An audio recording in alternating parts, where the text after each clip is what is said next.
With all due respect and with all the love for mother India, I am saying short service officers की पीठ में छुरा भोंका गया है। अगर ये बात जिस दिन सारे डिफेंस एस्पिरेंट्स को पता हो जाएगी, मैं गारंटी से कह रहा हूँ कम से कम 90% लोग जाना पसंद ही नहीं करेंगे। After serving for 14 years 15 years you cannot avail of proper medical facilities which are being offered by the army because it is not a good medical cover. So in many manners फिर तो अग्निवीर को ज़्यादा चीज़ें मिल रही है once they go out of the system. Agniveer के साथ भी बहुत अन्याय है, बहुत अत्याचार है। उनको केवल 21,000 की सैलरी मिलती है, केवल 30 दिन की नौकरी मिलती है जो कि नॉर्मल सिपाहियों को 90 दिन की मिलती थी।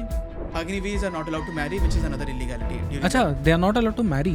सबको स्वतंत्रता है कि उसका प्रोफेशन क्या होगा, उसका बिजनेस क्या होगा, उसका ऑक्यूपेशन क्या होगा, उसका ट्रेड क्या होगा, केवल फौजियों को छोड़ करके। एक बार भाई आपने आने का डिसीजन कर लिया तो आप बंध गए।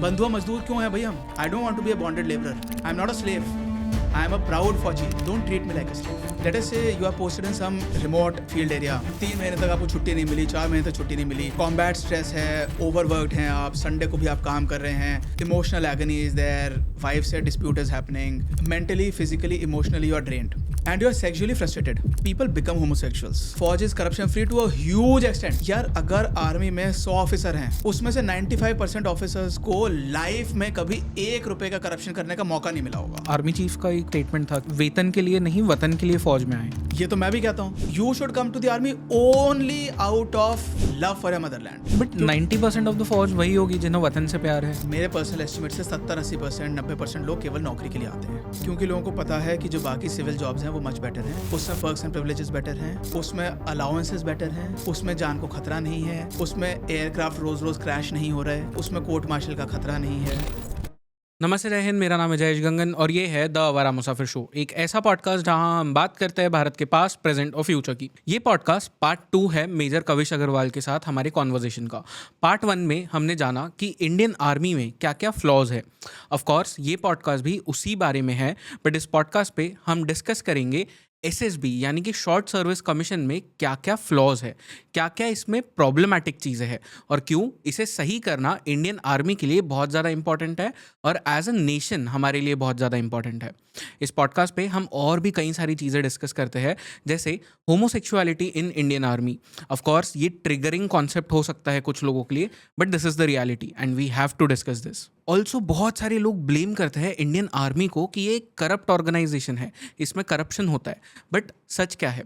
Actually Indian army as an organisation one of those organisations है पूरे देश में जहाँ पे करप्शन सबसे कम है या ना के बराबर है। इसका पूरा सच जानने के लिए आपको ये एपिसोड जरूर देखना चाहिए। So without any further ado, let's start this podcast in 3, 2, 1।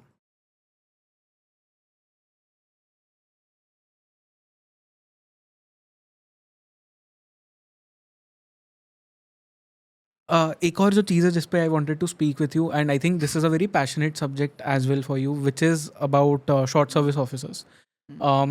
इसके लिए आपने सुप्रीम कोर्ट में you are fighting a case and you told me off the camera कि 3 prong बैटल उसे अभी आपने बना दिया है।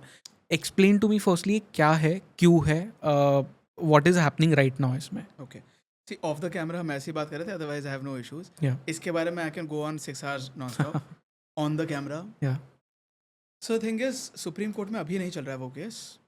अभी 3 हाई कोर्ट्स में हमने फाइल कर रखा है। चंडीगढ़ हाई कोर्ट, अलग अलग ऑफिसर्स ने, क्योंकि अलग ऑफिसर्स अलग जगह रह रहे हैं तो अलग अलग जगह से केस फाइल करना पड़ेगा। क्योंकि हमने तो सुप्रीम कोर्ट में इसलिए फाइल किया था एक बार में ही ख़त्म हो जाए जो भी फैसला है आर्या पार, क्योंकि हम तो सामने से लड़ाई करने में हमें कोई इसमें एतराज़ नहीं है। या ठीक है, वो तो गवर्नमेंट है जो कि कह रही है कि नहीं पहले लोअर कोर्ट में लड़ो। अलग अलग जगह पे सरकारों का इसमें पैसा ख़राब होगा एक्चुअली। तो इस समय high court of Delhi, high court of Rajasthan and high court of Punjab and Haryana में केसेस पेंडिंग हैं।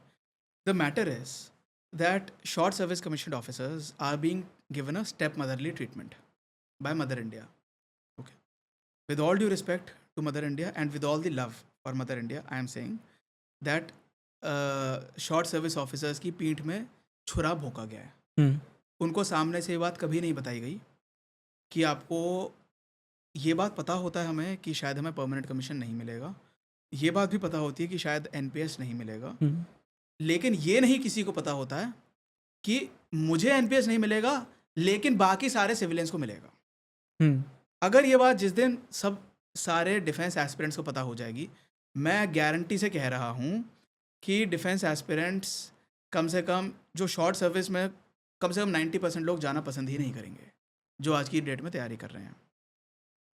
ये बात पता होती है कि नहीं मिलेगा एनपीएस, लेकिन वो उसका कॉन्टेक्स्ट, उसका कॉनोटेशन पता होना ज़रूरी है कि सिर्फ मुझे नहीं मिलेगा, बाकी सारी दुनिया को मिलेगा। जो मेरे दोस्त जाएंगे इंडियन रेलवेज में, जो मेरे दोस्त जाएंगे सरकारी नौकरियों में, जो मेरे दोस्त बनेंगे आईएएस आईपीएस आईएफएस ऑफिसर्स, जो मेरे दोस्त किसी पीएसयू में जाएंगे, उन सब को मतलब मेरे से, मैं अपनी जान को दाव पे लगा रहा हूँ, लेकिन मुझे सिर्फ नहीं मिलेगा न्यू पेंशन स्कीम का बेनिफिट या यूनिफाइड पेंशन स्कीम का बेनिफिट, और उन सबको मिलेगा।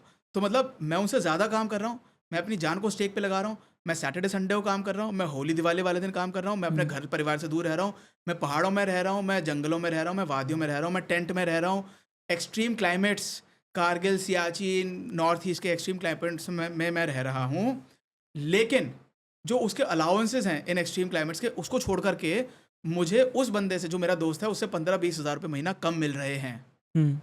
तो जब मैं आर्मी से बाहर निकलूंगा 10 साल बाद या 14 साल बाद, अगर मुझे परमानेंट कमीशन नहीं मिला या मैंने नहीं लिया, तो उस बंदे के पास उस डेट तक मेरे से 15-20 लाख रुपए ज़्यादा जमा हो चुके होंगे। करेक्ट। अगर ये बात सबको बता दी जाए तो कोई ज्वाइन नहीं करेगा।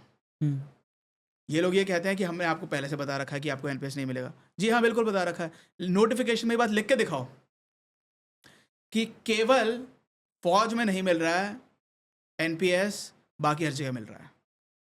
ये बात इस तरीके से नहीं लिखी होती है। ये अनकॉन्स्टिट्यूशनल है। Absolutely, it is straight way violation of right to equality. Article 14 का क्लियर कट वायलेशन है। देश में 1.5 से 2 करोड़ लोगों को एनपीएस मिल रहा है। NPS stands for new national pension scheme, जिसमें यह है कि अगर मान लीजिए, मैं आपको बताता हूँ इसमें कितना लॉस होता है। मान लीजिए एक लेफ्टिनेंट कर्नल है, लेफ्टिनेंट कर्नल की जो फ्रेश, जो अभी लेफ्टिनेंट कर्नल बना आज की तारीख में, उसकी सैलरी होगी लड़े से 1,90,000 या 1,85,000, उसकी नॉर्मल बेसिक सैलरी है। इसमें मान लीजिए वो अगर फ्लाइंग ब्रांच में है, तो जैसे आर्मी एविएशन कोर में लगभग 33,000 रुपये उनका फ्लाइंग अलाउंस भी होता है। मान लीजिए किसी को इसके ऊपर HRA मिल रहा है, हाउस रेंट अलाउंस, किसी को ट्रांसपोर्ट अलाउंस मिल रहा है। ट्रांसपोर्ट अलाउंस तो खैर सभी को मिलता है। ये सब मिला के मान लीजिए आपका 2.5 लाख तक जो भी आपका सैलरी आ गई, लेकिन जो एनपीएस है वो आपकी बेसिक सैलरी पे कैलकुलेट होता है, 1,90,000। तो अब मैं बताता हूँ, जो उसी बैच का जो उसका सिविलियन काउंटर पार्ट है, उसको कितना मिल रहा है एनपीएस? 1,90,000 का 14% आपको मिलेगा NPS money her month, which is government contribution. ठीक है, 1,90,000 का 14% कितना हो गया? 14,000। 1 लाख पे 14,000 और 90,000 पे 12,600, कितना हो गया?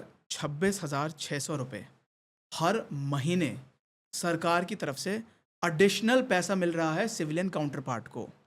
सिविलियन काउंटर पार्ट के जो भी एडिशनल पर्क्स एंड अलाउंसेस होंगे वो सब एक तरफ हैं। ग्रेचुइटी भी उसे भी मिल रही है सिविलियंस को। सिविलियंस को मोबाइल अलाउंस मिल रहा है अलग से, सिविलियंस को मिल रहा है न्यूज़पेपर अलाउंस अलग से, सिविलियंस को मिल रहा है ब्रीफ केस अलाउंस, सिविलियंस को हमें पता है कि कुछ लोगों को, मेरी मदर फादर को भी मिले हैं इस टाइप के अलाउंसेस। मेरे ब्रदर आरबीआई में हैं, उन्हें 59,000 रुपये का आईफोन खरीदने का रीइंबर्समेंट मिला है। ओके। सोडेक्सो के कार्ड्स मिलते हैं। जो भी अलग एंटाइटलमेंट्स हैं वो सब अलग हैं, उनकी मैं बात नहीं कर रहा हूँ। उन्हें एडिशनली 26,600 रुपये का एनपीएस उसके अकाउंट में डिपॉजिट होगा, जो कि सिविलियन एम्प्लॉई है, जिसका 1,90,000 जिसका बेसिक पे स्केल है, उसका 26,600 रुपये उसको हर मंथ मिल रहा है, और ये चीज़ फौजी को नहीं मिल रही है। राइट। ठीक है, this is what I am saying, this is the NPS amount, new national pension scheme. यही वो अमाउंट है जो कि अगर मान लीजिए आप एक फुल कर्नल भी हैं और आपकी 18 साल की नौकरी हो जाती है और आपकी डेथ हो गई, आपको ये वो अमाउंट है जो 26,600 आपको मिला हर महीने। अब रैंक पर डिपेंड करेगा, मेजर हैं तो बहुत कम मिलेगा इससे, मेजर हैं तो शायद आपका 15,000 20,000 होगा, कर्नल बनने के बाद और बढ़ जाएगा, शायद 30,000 पर मंथ हो जाएगा, कैप्टन में और कम होगा, शायद 10-12,000 ही हो। तो ये जो भी अक्यूमुलेट होते होते होते होते आ रहा है, वो सब आपको नहीं मिल रहा है। This is my problem. और ये 100% सिविलियन गवर्नमेंट सर्वेंट्स को मिल रहा है इंडिया में। आप कोई भी सरकारी नौकरी में हो और सरकारी नौकरी में नहीं भी हो, जैसे आरबीआई है जिसका मैंने बात बोला है, या जैसे इंडियन ऑयल कॉर्पोरेशन है, या कोई गवर्नमेंट एडेड इंस्टीट्यूशन है जो कि सरकारी नौकरी नहीं मानी जाती है, but it is in the nature of government employment. It is either a PSU, public sector undertaking, or it is an autonomous body under the control of some ministry Yeah. of the government. Like for instance, any SAIL, Steel Authority of India, GAIL, what is that, Gas Authority of India Limited, Bharat petroleum, any PSU, और कई कई जगह दो मिल रहे हैं, कई कई जगह कॉन्ट्रीब्यूटरी प्रोविडेंट फंड भी दे रही है सरकार, प्लस एनपीएस भी दे रही है. That is a different concept. But I am saying 1.5 से 2 करोड़ लोगों को इंडिया में एनपीएस का बेनिफिट मिल रहा है. और अभी सरकार ने जो यूनिफाइड पेंशन स्कीम लॉन्च करी, उसके तहत उन्हें यूनिफाइड पेंशन स्कीम का भी बेनिफिट मिलेगा, लेकिन वो उन्हीं पे एप्लीकेबल है जो कि जिन पे न्यू पेंशन स्कीम एप्लीकेबल थी. तो again armed forces have been overlooked. और जो फौजी लोग जो पेंशनेबल सर्विस कर लेते हैं, उन्हें ओल्ड पेंशन स्कीम के तहत बेनिफिट मिल जाता है. लेकिन इसमें डेंजर ये है कि भाई अगर आपकी पेंशनेबल सर्विस से पहले या तो डेथ हो जाती है या डिसेबलमेंट हो जाता है इस तरीके से जो कि फ़ौज की नौकरी को एट्रीब्यूटेबल नहीं है, तो आप फ़ौज की नौकरी से निकाले भी जाओगे. और अगर आपको 10 साल से पहले निकाले जा रहे हैं तो आपको इनवैलिडमेंट पेंशन भी नहीं मिल रही है और एनपीएस भी गया आपका. लेट अस से जैसे वो डेथ ही होना क्यों ज़रूरी है. 5 साल की नौकरी हुई है किसी परमानेंट कमीशन ऑफिसर की, उसका हाथ कट गया, घर पे था छुट्टी पे, कहीं जा रहा था, ड्राइव कर रहा था, हाथ कट गया, गॉड फॉरबिड. अब उसको नौकरी से निकाला भी जाएगा. मोस्ट लाइकली इनवैलिडमेंट पेंशन भी नहीं मिलेगी, डिसेबिलिटी पेंशन ऑब्वियसली नहीं मिलेगी, क्योंकि नौकरी it is not attributable to military service, nor is it aggravated by military service. तो एनपीएस भी नहीं मिलेगा, यूपीएस भी नहीं मिलेगा, बिल्कुल सूखा जाएगा भाई घर पे. और इसमें उसे इंश्योरेंस जो मिलेगा वो एक अलग मैटर है. But what I am saying is civilians को ये सारी चीज़ें, सिविलियन को वो एनपीएस मिल जाता, सिविलियन की नौकरी भी बची रहती. So it is 100% violation of right to equality. इसमें there is no two ways about it. This is how it is. आपने पूछा पेंशन का इशू पूछा था. शॉर्ट सर्विस ऑफिसर्स को बाहर निकलने के बाद उनका मेडिकल भी कवर्ड नहीं होता है. सो अगर आप एक शॉर्ट सर्विस कमीशन ऑफिसर हैं, आपने 14 साल नौकरी कर ली, पहली बात है वो शॉर्ट किस पैमाने से मुझे नहीं समझ आ रहा. एज इन मतलब आप 14 साल आपने नौकरी करी, प्लस 1 साल आपने ट्रेनिंग करी, 15 साल आपने देश को दिए. Is it a short period by any standards? No, you please. Of course not. 15 साल तो मतलब ऑलमोस्ट आधी जिंदगी आपकी उसमें निकल गई. राइट. कॉर्पोरेट में काम करने वाले लोग 15 साल में कम से कम 5 नौकरियां बदल लेते हैं, 10 नौकरियां भी बदल लेते होंगे. मेरे जो दोस्त हैं हमारे साथ के, जो स्कूल में या कॉलेज में हमारे साथ थे, कॉलेज तो खैर हम I was in a law college, government law college, लेकिन जो स्कूल वाले हैं, स्कूल से I graduated in 2007. I mean I completed my schooling 12th. अच्छा, ओके, 12th. तो जिनका मान लीजिए जो नॉर्मल बीएससी, बीए, बीकॉम वगैरह टाइप में गए या इंजीनियर बने 2010-11 में, जो ग्रेजुएट कर लिए, अभी से 14 साल में उन्होंने they would have change 5, 6, 7 jobs, 8 jobs.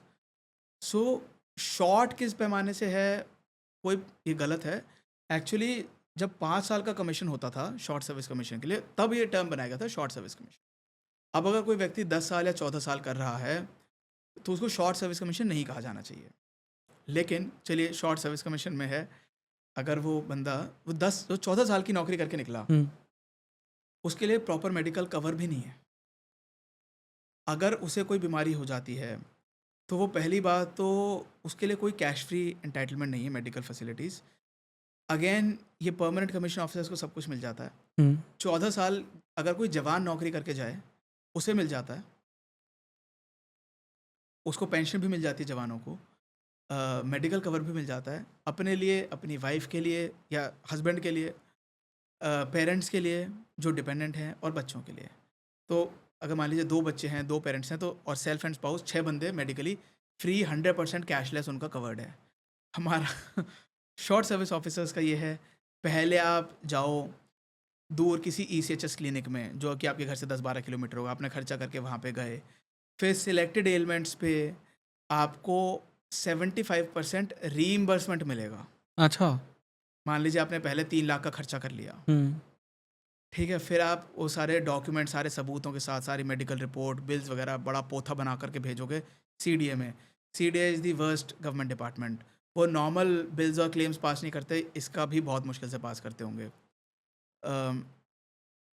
सो अब ये लोग उसका 75% रीइंबर्समेंट देंगे कई महीनों के बाद. मतलब 3 लाख में से 2,25,000 रुपये आपको रीइंबर्समेंट मिलेगा. This is a very very pathetic medical coverage इससे much better medical insurance are available in the normal market, या ठीक है। तो काफ़ी सारे लोग शॉर्ट सर्विस ऑफिसर्स ये मेडिकल इंश्योरेंस कवर इनसे ECHS से लेते भी नहीं आर्मी से। I am saying that after serving for 14 years 15 years you cannot avail of proper medical facilities which are being offered by the army because it is not a good medical cover. इसके लिए भी supreme court में case चल रहा है। Pro rata pension के लिए case चल रहा है दिल्ली हाई कोर्ट में। NPS के लिए NPS UPS एंड CPF के लिए केस चल रहा है Delhi high court, Rajasthan high court में अभी हम फाइल कर देंगे 1-2 दिन में, जब तक आपका रिलीज़ होगा फाइल हो जाएगा, and in Chandigarh high court. So these are two things which short service officers are deprived of. Short service officers का जो इंश्योरेंस फंड में पैसा लेते हैं उसको इलीगली काट लिया जाता है, उसमें से 1,60,000 रुपये, जो कि मैंने बीच में बोला भी था।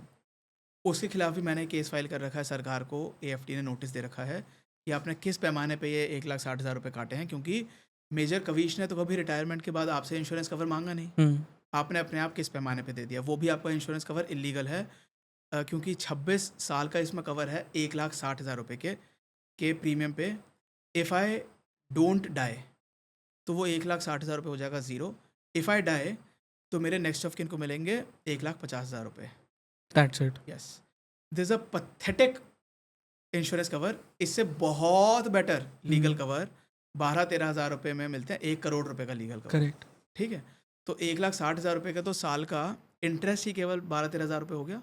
अगर आप 7-8% 9% का रिटर्न मान के चलें, म्यूचुअल फंड्स वाले बहुत ज़्यादा बताते हैं उससे, लेकिन अगर आप एक नॉर्मल बेसिक अगर हम ले तो मतलब आपका 1,60,000 रुपये तो आपका पूरा बचा ही रह सकता है। आप उसको बैंक में डाल के रखो और आप केवल उसके इंटरेस्ट से 1 करोड़ का इंश्योरेंस कवर ले सकते हैं, और ये AGI वाले दे रहे हैं 15,000 का। ठीक है, शॉर्ट सर्विस ऑफिसर को। वो भी ऐसा, भाई मैंने आपसे कभी मांगा ही नहीं, आपने किस बेसिस पे मेरा जो पैसा आपके पास जमा था 10 लाख रुपए, उसमें से आपने अपने आप काट लिया 1,60,000 रुपये और मेरे को पकड़ा दिया 8,40,000 रुपये। भाई मैंने मांगा ही नहीं आपसे आपका इंश्योरेंस कवर, मेरे को चाहिए ही नहीं, क्योंकि मुझे पता है आपका कवर इतना पैथेटिक है और इतना इलीगल है। और लेटर से मुझे तो जाकर डेनमार्क में बसना है, मेरे को इंडिया में रहना ही नहीं। मान लीजिए मेरी डेनमार्क में मेरी डेथ हो जाती है, तो क्या आप मेरे को वहाँ पे पैसा देने आओगे? My next of kin will not come and claim the money from AGIF. I will get a much better insurance policy from there, and my next of kin will claim it from there. I don't want your stupid illegal policy. So this is another injustice being done by the army against short service officers. Why is it an injustice against short service officers? Because permanent officer जो 54 साल 58 साल 56 साल की उम्र में जो retire हो रहे हैं, उनके लिए भी सेम पॉलिसी है। अच्छा, ask this to any policy agent, he will laugh, मतलब वो लोटपोट होकर सीट से गिर जाएगा। मतलब 56 साल की उम्र का बंदा जो रिटायर हो रहा है, उसके लिए भी सेम पॉलिसी है। 1,60,000 रुपये दिए, 26 साल का कवर है, डेथ होगी तो 15 लाख रुपए मिलेंगे, डेथ नहीं होगी तो पैसा ज़ीरो हो जाएगा। जो पॉलिसी का आपने प्रीमियम मांगा एक 32 साल के बंदे से, वही प्रीमियम दे रहा है 56 साल का आदमी। ये सेंस कैसे बनाता है? पर sense this does not make any sense whatsoever. How you ask me, you give me, I am willing to admit that I am wrong. I am willing to admit myself wrong in any matter. I will withdraw this court case and I will withdraw the NPS case also. Anyone can sensibly prove me how this is wrong. कोई sense नहीं है उसमें. This is absolutely illegal. हमने चिट्ठी लिखी AGIF को, AGIF वाले कह रहे हैं कि यार आपके फौजी ऑफिसर्स ही बैठते हैं, हमारा एक बोर्ड होता है and they are taking decisions which are in for everyone's benefit. भाई आपने कौन सा उसमें मेरे को दिखाओ जो शॉर्ट सर्विस ऑफिसर जो मेजर रैंक तक का, कैप्टन रैंक तक का आपकी बोर्ड की कमेटी में कोई मेंबर था? No, your members would have been colonels, brigadiers, major generals. Obviously. और उन्होंने पता नहीं ये कैसी वाहियात पॉलिसी बनाई है. इट इज़, मैं सबसे कम जानता हूँ इंश्योरेंस पॉलिसीज़ के मामले में और फाइनेंसिस के मामले में, बट इतनी कॉमन सेंस भाई मेरे पास भी है.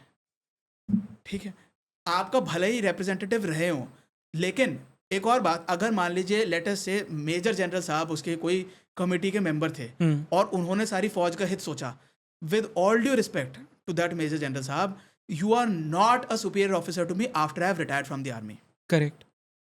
मैं जब रिटायर हो गया उसके बाद मैं डिसाइड करूंगा मेरे को कौन सी मेडिकल कवर चाहिए. Who are you to decide me? My future, my liability, my rights and life. आपने मेरे पे 5 साल की रिजर्व लाइबिलिटी लगा रखी है, उसके अगेंस्ट आप मुझे कुछ नहीं दे रहे हो, वो एक अलग मैटर है. That is another illegality by the way against short service officers. वो एक अलग मैटर है, but you are no more my superior in any manner. I will give you respect, I will salute you wherever I see you, I will call you Jai Hind sir.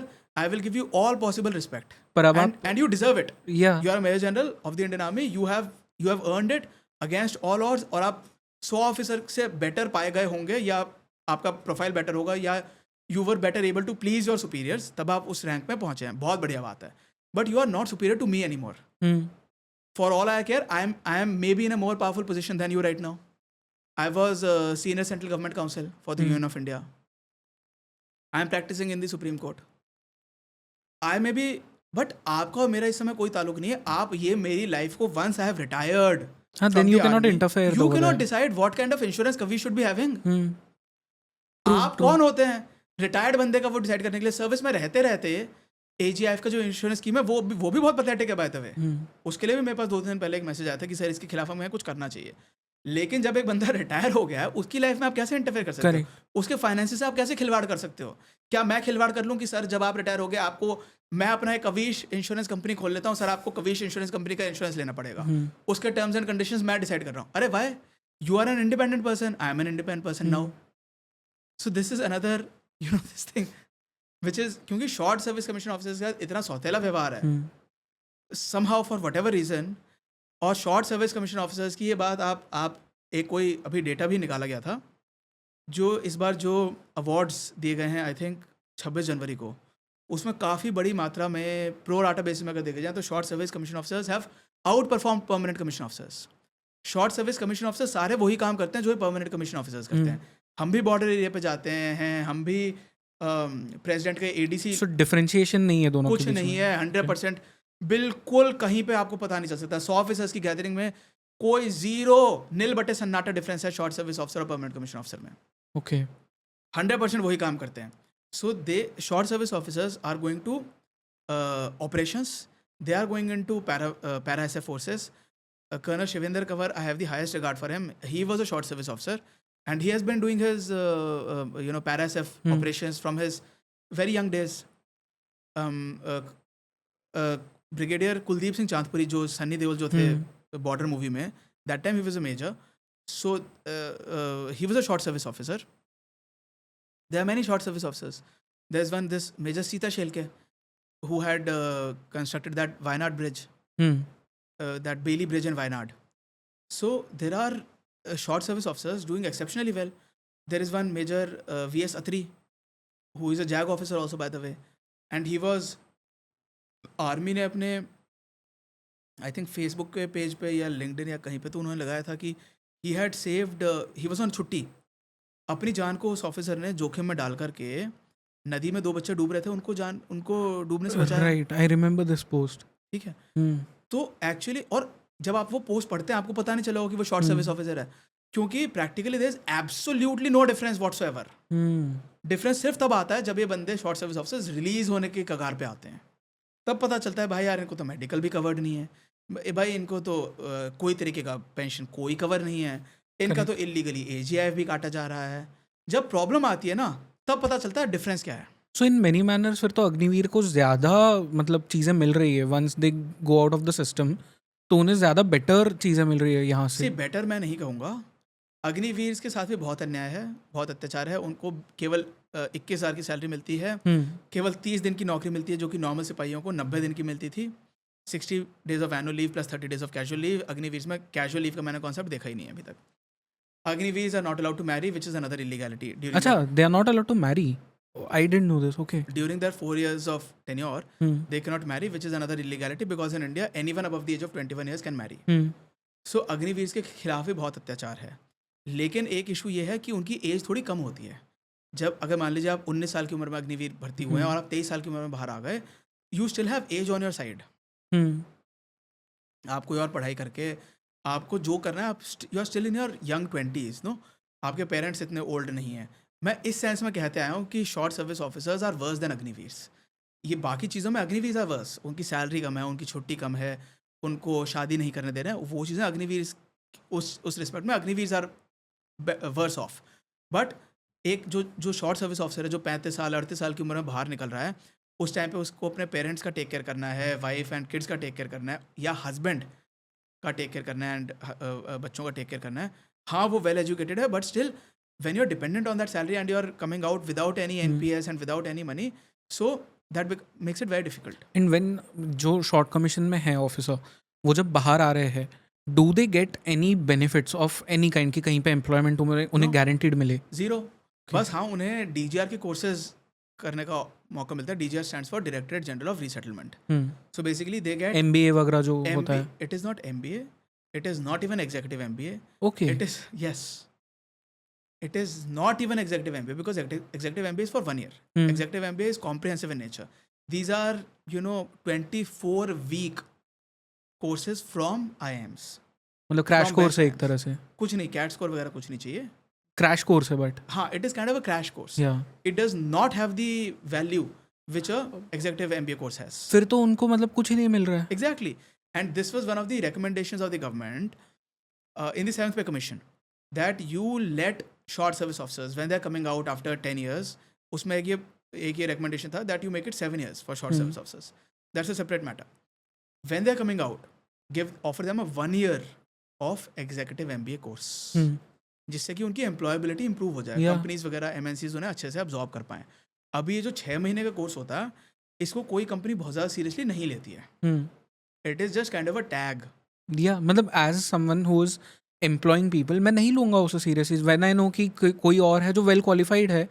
C you will take that फौजी officer क्योंकि उसने 10 साल 14 साल जो उसका फौज में जो इतना एक्सपीरियंस है, उसने जो इतना बढ़िया काम किया, इतने अच्छे चीज़ें अकॉम्प्लिश की हैं, that experience is overshadowing this 6 महीने का दिस क्रैश. एजुकेशन के बेसिस पे फिर अगर मुझे किसी को लेना है तो I will probably go for someone जिसने प्रॉपर MBA किया है. सो दैट इज व्हाई इसमें कोई प्रॉपर री एम्प्लॉयमेंट की अपॉर्चुनिटी सरकार की तरफ से नहीं प्रोवाइड करी जाती है, which is another thing which is bad. इसके बारे में भी हम एक तो हम उसके लिए कोर्ट केस फाइल कर रहे हैं दिल्ली हाई कोर्ट में कि आप इन लोगों को जो 7th पे कमीशन में जो स्ट्रॉन्ग रिकमेंडेशंस थे कि इनको 1 साल का एग्जीक्यूटिव MBA दिया जाए, वो आप क्यों नहीं इन्हें ऑफर कर रहे हो.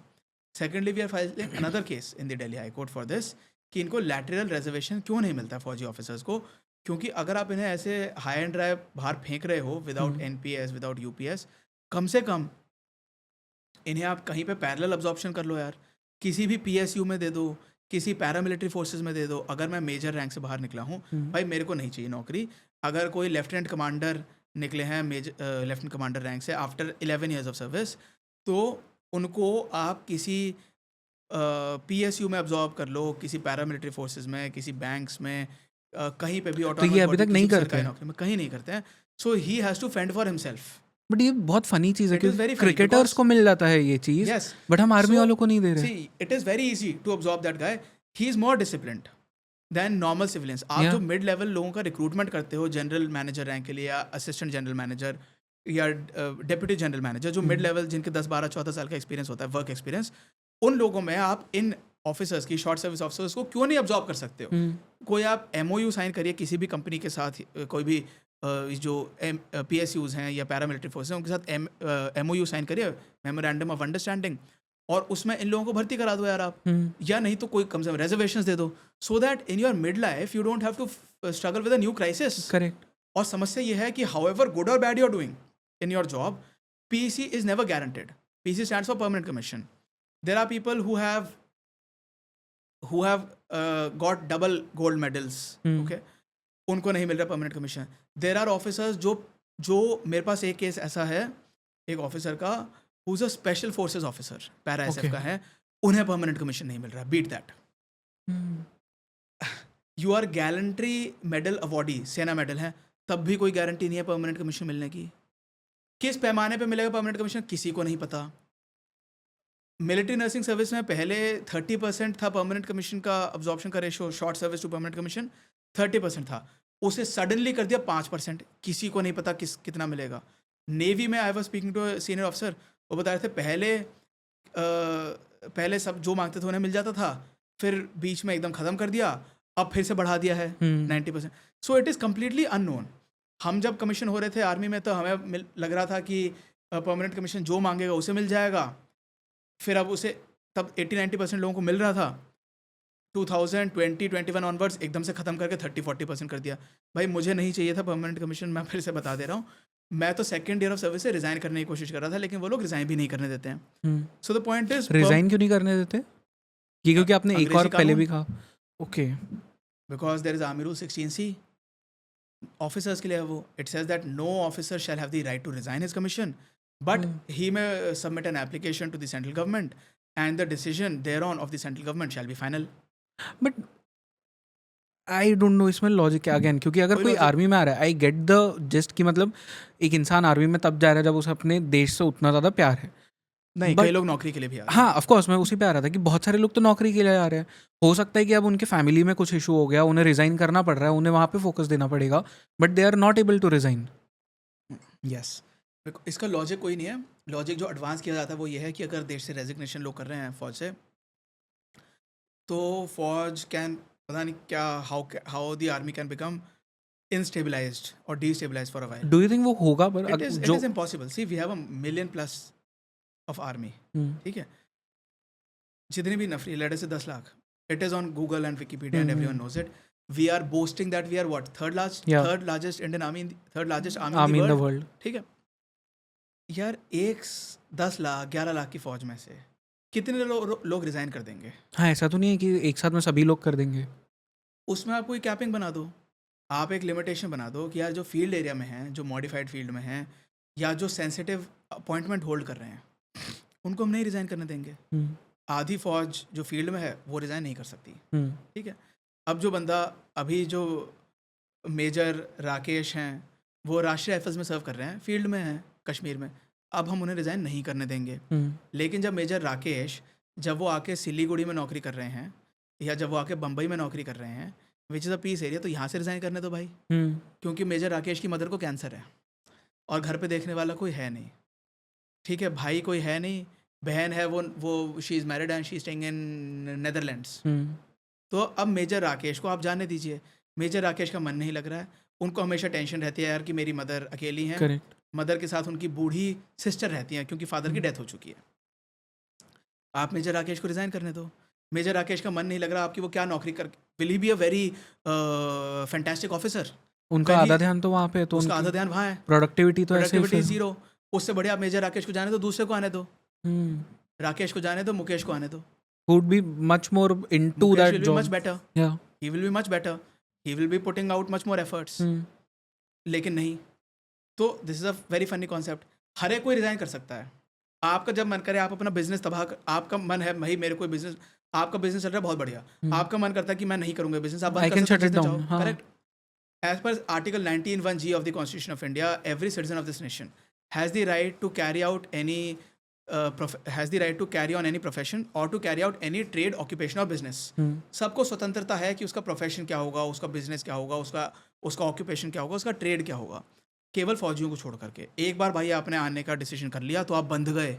बंधुआ मजदूर क्यों है भाई हम? I don't want to be a bonded labourer. I am not a slave. I am a proud फौजी. I am not a slave. Don't treat me like a slave. तो इन बंदों को आप उसको तब जाने दीजिए. हर एक कोई रिजाइन कर सकता है. Chief minister Arvind Kejriwal can resign. If prime minister Modi wants to resign, he can resign. उनका भी, see, he has to tender his resignation. वो एक एप्लीकेशन देंगे टू द प्रेसिडेंट. प्रेसिडेंट अगर उसे एक्सेप्ट नहीं करता है तो रेजिग्नेशन नहीं होगा. I understand that. पहली बात तो 99% सिविल में एक्सेप्ट हो जाते हैं और फौज में 99% डिक्लाइन करते हैं. लेकिन मान लीजिए theoretically speaking, president prime minister Narendra Modi का, अभी बिल्कुल भी पॉलिटिकल बात नहीं है, मेरे को कोई मतलब नहीं है बीजेपी है या प्राइम मिनिस्टर मनमोहन सिंह. ठीक है, prime minister Manmohan Singh resign कर रहे हैं. उस समय जो भी देश के राष्ट्रपति हैं उसको वो देते हैं कि सर ये मेरी रही रेजिग्नेशन एप्लीकेशन, मुझे नहीं चाहिए प्राइम मिनिस्टर का पद. ठीक है, राष्ट्रपति कहते हैं सॉरी मैं नहीं एक्सेप्ट कर रहा, बेटा आओ ड्यूटी करो, carry on with your business. कहते हैं सॉरी, मनमोहन सिंह कह रहे हैं सॉरी मैं नहीं करूँगा, मेरे को नहीं करना, I don't like it, I am going away to Australia. वो चले जाते हैं. वो कहते हैं मैं जा रहा हूँ ऑस्ट्रेलिया. अब बताओ उनका कोई क्या बिगाड़ लेगा? कुछ नहीं. और फौजी का क्या होगा? फौजी का होगा कोर्ट मार्शल. ये है डिफरेंस. अगर आप पीस एरिया से चले जाते हैं, ड्यूटी पे नहीं आते हैं, you are a deserter in terms of army act section 38. 7 साल तक की रिगरस इम्प्रिजनमेंट लागू है और फील्ड एरिया से मौत तक की सज़ा लागू है. मौत तक की सज़ा कोई नहीं देता है. 7 साल की रिगरस इम्प्रिजनमेंट नहीं मिलती है, वो बात अलग है. लेकिन आपका कोर्ट मार्शल डेफिनेटली होगा. मैंने ऐसे किए हैं 2 डॉक्टर्स के कोर्ट मार्शल. एक और डॉक्टर ने मेरे को अभी कल शाम को उसका मैसेज आया था, कमीशनड वो डॉक्टर है, वो कह रहा है सर मेरा 14 फ़रवरी को मैं कमीशन हुआ हूँ 19 फेब को मेरा रिजल्ट आ गया कि मेरा नीट का पीजी का एग्जाम क्वालिफाई हो गया, अब मैं वहाँ जाना चाहता हूँ, I am trying to resign. मैंने 2 महीने से रेजिग्नेशन एप्लीकेशन दे रखी है, ये लोग एक्सेप्ट नहीं कर रहे हैं और ना कोई डिस्पोज ऑफ कर रहे हैं उस रेजिग्नेशन एप्लीकेशन को। आपको कोर्ट जाना पड़ेगा, इसके अलावा कोई ऑप्शन नहीं है, आपको लीगल एक्शन लेना पड़ेगा। What I am saying is, अगर वो आर्मी की जगह उसने किसी भी और संस्था में वो एज अ डॉक्टर गए होते, रेलवेज में, गेल सेल BPCL वॉट में गए होते, या वट एवर किसी में भी होते, he would have resigned easily.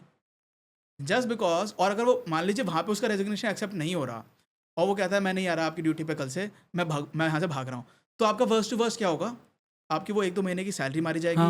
Worst to worst maximum ये है कि वो आपके खिलाफ वो कुछ डॉक्यूमेंट्स होल्ड करके रखेंगे, वो भी आपके कोर्ट केस फाइल करेंगे, वो भी मिल जाएंगे आपको, सैलरी भी मिल जानी है मोस्ट लाइकली वो भी मिल जाएगा। कुछ नहीं होगा, एडमिनिस्ट्रेटिव टर्मिनेशन ऑफ सर्विस होगा केवल।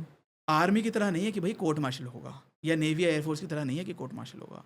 This is a huge difference that, so I understand you don't allow, see हर एक सरकारी नौकरी में रेजिग्नेशन पे पाबंदियां होती हैं, लेकिन 100% ब्लैंकेट बैन कहीं नहीं होता है। और ये तो ऑफिसर्स का है, जवानों के लिए तो कुछ लिखा ही नहीं है। अच्छा, कम से कम ऑफिसर्स के लिए क्लॉज लिखा होता है कि भैया आप अपनी कम से कम एप्लीकेशन सबमिट कर सकते हो। जवानों के खिलाफ नथिंग इज इवन रिटन, मतलब वो तो army literally and army rules में कुछ नहीं लिखा है।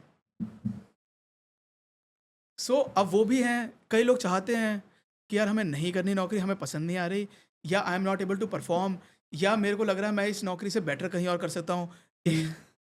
एक बंदा है जो कि यूट्यूबर बना हुआ है, ठीक है, और वो बता रहा है साहब मेरा इलीगल है, obviously you can not do this, but वो बना हुआ है, तो साहब मेरे को यूट्यूब से मैं उससे 4 गुना अर्न कर रहा हूँ साहब, मैं क्यों ये नौकरी करूँ, मैं क्यों इनके धक्के खाऊँ। ठीक है, मैं सुबह पता नहीं इनका एयरफोर्स की बड़ी टफ ड्यूटीज़ होती हैं, आर्मी की भी होती है, नेवी की भी होती है, अब मेरे को नहीं पता किसकी क्या कितनी टफ है, बट साहब मैं क्यों ये नौकरी करूँ, मैं इतना बढ़िया कमा रहा हूँ। एक आर्मी ऑफिसर वो बोलता है सर जितनी मेरी एक साल की अर्निंग है उतनी मेरी फैमिली का 1 महीने में बिजनेस हो जाता है। I want to join that family business, why should I be working over here. Fair enough. Fair enough no यार, उसको नहीं मज़ा आ रहा है यार। आप मैं अपने भी मेरे आई हैव गॉट अ फैली large team of about 20 people. मैं अपने ऑफिस में भी कहता हूँ भाई देखो, अगर किसी को मज़ा नहीं आ रहा है ना तो आप प्लीज़ जाओ वर्क एल्सवेयर, बिकॉज नौकरी में मज़ा आना बहुत ज़रूरी है। फौज मौज के लिए नहीं है, but still you should be at least you should be okay with it. You should be satisfied with what you are doing. There has to be some kind of job satisfaction. जिस बंदे को जॉब सेटिस्फैक्शन नहीं मिल रही और वो किलस रहा है, what kind of an output will he give you? वो तो इनफैक्ट मतलब फिर उसके आसपास जो लोग हैं उनके लिए भी खतरा है। Yes, the guy who is not wanting to work and then you're posting him in field areas also. You're asking him to do all kinds of duties. वो डॉक्टर है यार वो बंदा. Let us say he's operating someone tomorrow and he is not interested in doing that. How, with what kind of dedication will you operate? Correct. You are playing with someone's life. You are playing with a Fauji's life. Is this the reason कि बहुत से बार जब आप system के बाहर निकलते हो you go through that trauma वाला phase, PTSD जो होता है? नहीं, ये उसका रीज़न प्राइमरली नहीं होगा। सी PTSD के लिए, क्योंकि सी फौज में बहुत रगड़ा है, ठीक है, फौज मौज के लिए नहीं है। पीस एरिया में भी रगड़े हैं, फील्ड में तो है ही हैं। फील्ड में ऐसे ऐसे लोकेशंस होते हैं जहाँ पे मैंने सर्व नहीं किया है। लोग बताते हैं कि यार ऐसे एरियाज़ में हम सर्व कर रहे हैं, वहाँ पे मतलब कॉन्स्टेंटली फायरिंग चल रही है। जैसे आप बॉर्डर एरिया में सर्व कर रहे हैं ना, तो छोट मोट फायरिंग चलती रहती है। मतलब आपको कभी गोले फटने की आवाज़ आ रही है। मैंने इस पर कविताएँ भी लिखी हुई हैं कि ये क्या इन दुश्मनों के, इन पाकिस्तानियों के छोट मोट पटाखों की ध्वनि कभी ये मुझे निद्रा से जगाती है। मैं वो हूँ जिसे घुटनों बल खुद चट्टाने राह दिखाती हैं। तो ये पाकिस्तानियों के क्या ये पटाखे हमें डिस्टर्ब करेंगे? वहाँ पे हम लोग मतलब फौजेस continuing to serve over there, but अब कॉन्स्टेंटली फायरिंग चल रही है। आप ऐसे एरियाज में हैं तो मतलब साइकी में ना थोड़ा सा वो लोग डिस्टर्ब शायद हो जाते हैं। मैंने ऐसा सर्व नहीं किया, मैंने राष्ट्रीय राइफल्स में किया कश्मीर में, लेकिन वहाँ पे ऐसे कोई गोली वोली का माहौल नहीं था। तो मैं राष्ट्रीय राइफल्स में था, लीगल महकमे में। वहाँ पे we handled court of inquiries for suicide cases, for accidental discharge of weapon, negligent discharge of weapon, नस काट ली, अटेम्प्ट टू सुसाइड, सोडोमी का एक केस था। PTSD का रीज़न ये है कि a lot of stress even in peace areas, because the duty is very rigorous. एक दिन में 12 घंटे, 14 घंटे, 18 घंटे की नौकरियां हैं, संडेज को भी काम कर रहे हैं, वर्दी नहीं पहन रखी लेकिन काम कर रहे हैं कुछ और टाइप का, ग्रास कटिंग है, एरिया मेंटेनेंस है, किसी ऑफिसर का सामान की शिफ्टिंग है, कई लोग बडी लगे रहते हैं जो कि उसके लिए इतना दुखी रहते हैं, वेरियस कोई पार्टी है, मंडे को कोई सीनियर ऑफिसर की विजिट है, उसके लिए संडे को तैयारियां चल रही हैं, करेक्ट। पूरे पूरे दिन संडे को काम चल रहा है। मतलब it is not even in my consciousness कि वो संडे है। बस ये है कि मैंने वर्दी नहीं लगा रखी, लेकिन अदरवाइज यार नॉर्मल दिन की तरह I am completely working all day. आप इतना वर्क कर रहे हैं, घर में कोई स्ट्रेस चल रहा है, लाइक मदर को कैंसर है, वाइफ से झगड़े चल रहे हैं, डिस्प्यूट, वो वाइफ ने डिवोर्स का केस फाइल कर रखा है, 4-5 और केस फाइल कर रखे हैं, और यहाँ पे मेरे को फौज छुट्टी नहीं दे रही, फौज मेरे को यहाँ पे I am doing 12 hours 14 hours of duty. घर का स्ट्रेस है, फौज के ड्यूटी का स्ट्रेस है, प्लस अगर कुछ गलत हो जाए, ज़रा सी गलती हो जाए तो सीनियर ऑफिसर बुला के डांटेगा। तो आप सोचिए एक जो जवान है, जो एक सिपाही है, नायक है, हवलदार है, they are very simple people, okay, they are coming from mostly rural backgrounds, कुछ लोग अर्बन बैकग्राउंड से भी होते हैं, बट उनको फिर, एंड इवन फॉर ऑफिसर्स, हमारे साइकेट्रिक वार्ड्स में बहुत सारे, कभी फौज के किसी हॉस्पिटल में जाके, साइकेट्रिक वार्ड में जाके देखिए, बहुत सारे लोग मिल जाएंगे, और पीटीएसडी से सफ़र कर रहे हैं लोग, अल्कोहल डिपेंडेंसी सिंड्रोम से सफ़र कर रहे हैं, कई लोग इतना ज़्यादा ओवरवर्क को कोप अप करने के लिए अल्कोहल डिपेंडेंट हो जाते हैं। सो पीटीएसडी के ये कारण है क्योंकि there is a lot of overwork, there is combat stress, there is no way to vent out your emotional frustration. आपके फ्रेंड्स नहीं हैं, मोस्टली फैमिली नहीं है, फ्रेंड्स जो कुलीग्स होते हैं ना, वो फ्रेंड्स वैसे वाले फ्रेंड्स नहीं होते, वो जैसे आपके स्कूल कॉलेज के जो यार दोस्त होते हैं, जिनके साथ आप सिविल स्ट्रीट में अगर आप रह रहे हैं अपने घर में, आप मुंबई में रह रहे हैं, आप अपना, भले ही आप अपने ऑफिस से 10-11 बजे कॉर्पोरेट में नौकरी करके आ रहे हैं, उसके बाद अगर आप चाहें, आपका जो सिविलियन फ्रेंड अवेलेबल है, आप उसके घर में जाके चिल कर सकते हो, आप उसके सामने आराम से रिलैक्स होके बैठ सकते हो, आपको वो टेंशन का माहौल नहीं है उसके बाद, नौकरी के बाद, जब ड्यूटी आपकी ख़त्म हो गई। लेकिन आर्मी की नौकरी में ना वैसा नहीं है, आर्मी में he is your colleague, he is not your real friend, और वो आपके जो साथ वाले होते हैं, सी 95% 99% आर ईदर सीनियर और जूनियर। सीनियर के साथ आप फ्रेंडली टाइप बात नहीं कर सकते, जूनियर के सामने आपको अपना एक फेस रखना है, you can not start crying in front of the junior. जो साथ के हैं, जो बैचमेट्स हैं, वो कितने मिलेंगे, 2 या 3 मुश्किल से, उसमें से 2 या 3 में एक कोई छुट्टी गया होगा, एक कोई टेम्प्रेरी ड्यूटी गया होगा, एक कोई कहीं और कुछ काम कर रहा है, या वो आपकी लाइन्स में नहीं है, तो आपको अपना दुखड़ा शेयर करने वाला कोई नहीं मिलता। Emotionally you can not went out your self. आधे टाइम नेटवर्क नहीं है, मोबाइल पे आप बात नहीं कर सकते आधे लोगों से, सॉरी, किसी से आप मोबाइल पे बात नहीं कर सकते ठीक से क्योंकि नेटवर्क नहीं है, social media is banned, Facebook नहीं चला सकते, इंस्टाग्राम नहीं चला सकते, so the normal stress busters which are there are not available. जवानों के लिए स्पोर्ट्स फैसिलिटीज़ आर इनएडिक्वेट, बहुत ही कम है, जिम इज़ इनएडिक्वेट। तो एक ये होता है कि मान लीजिए अगर आप फ्रस्ट्रेटेड हैं, आप दुखी हैं, तो कम से कम थोड़ा सा आप जिम करेंगे ना, उससे आपका काफ़ी हद तक वो रिलीज़ हो जाता है। जिम अगर हैं भी, जिम की टाइमिंग होगी लेटर से 6 से 8, 6 से 8 95% jawans are busy doing something else, कोई ना कोई और परेड चल रही है, गेम्स परेड, या कुछ ऑफिस में क्लर्क्स हैं, या वो किसी और टाइप का काम कर रहे हैं, या फॉलन में, या कोई ब्रीफिंग चल रही है, या कोई भी मिसलेनियस काम कर रहे हैं। तो अब भाई जब 8 बजे जिम बंद हो गया, उसके बाद वो कौन सा जिम जाके कर लेगा? जिम बना हुआ है but it is not usable. ऐसे कई सारे ऑफिसर्स के लिए भी है, 6 से 8 अगर जिम का टाइम है, लेकिन ऑफिसर बैठा रात के 10 बजे तक है, वो कब जिम यूज़ कर लेगा, कब वो बैडमिंटन कोर्ट यूज़ कर लेगा? सिविलियंस को ये भी एडवांटेज है, आप जिस भी शहर में रह रहे हैं, आपको, अब जिस जिम में मैं जाता हूँ दिल्ली में, कौशाम्बी में, वो जिम 10:30 तक खुला है। मैं अगर अपना सुप्रीम कोर्ट से काम करके 8 बजे 9 बजे भी लौट रहा हूँ, तब भी मैं जिम जा सकता हूँ, मेरे पास वो फ्रीडम है। आर्मी में जनरली जिम का टाइमिंग होगा 6 से 8, 5 से 8। ज़्यादातर लोग इस वजह से यूज़ नहीं कर पाते। So that frustration which is suppose to be taken out can not be taken out. तो ये जो स्ट्रेस है ना, बिल्टअप होता रहता है। You call some doctor, I am requesting you, call a doctor, psychologist और साइकेट्रिस्ट, और someone who is a expert on stress matters. आप उससे पूछो कि स्ट्रेस का जो इधर अक्यूट स्ट्रेस है और प्रोलॉन्ग्ड स्ट्रेस है, 2 काइंड ऑफ स्ट्रेस, और सडन स्ट्रेस, और जो प्रोलॉन्ग्ड स्ट्रेस है which is continuing month after month after month after month and is carrying on for years, उस स्ट्रेस का क्या इम्पैक्ट होगा आपके बॉडी, माइंड और इमोशनल मेकअप पे। हम्म, पीटीएसडी होना लाजमी है। 100% पीटीएसडी मेरे ख्याल से होगा। बाय 100% आई डोंट मीन 100% लोगों को होगा, या बट बिल्कुल प्रोबेबिलिटी है, बहुत अच्छी खासी पॉसिबिलिटी है। एक्चुअली क्या है, इंसान स्ट्रेस इतना है कि आप लंच करते समय, डिनर करते समय, ब्रेकफास्ट करते समय आप स्ट्रेस फ्री होकर खा नहीं सकते। बिकॉज अगर आप अगर ऑफिसर्स हैं, ऑफिसर्स मेस में खा रहे हैं, जवानों के जहाँ पे भी उनका सेटअप है उनकी मेस में खा रहे हैं आप, तो सामने आप डिसिप्लिन में खा रहे हैं नहीं, वो देखने वाला कोई ऑफिसर आपके ऊपर बैठा है। अच्छा। मतलब मान लीजिए कोई जवान है, कोई सिपाही है, वो अब खाना चाह रहा है आराम से, और सामने बैठा है एक नायक जो वहीं पे खा रहा है, वो उसे टोक देगा, यार तू ऐसे क्यों खा रहा है।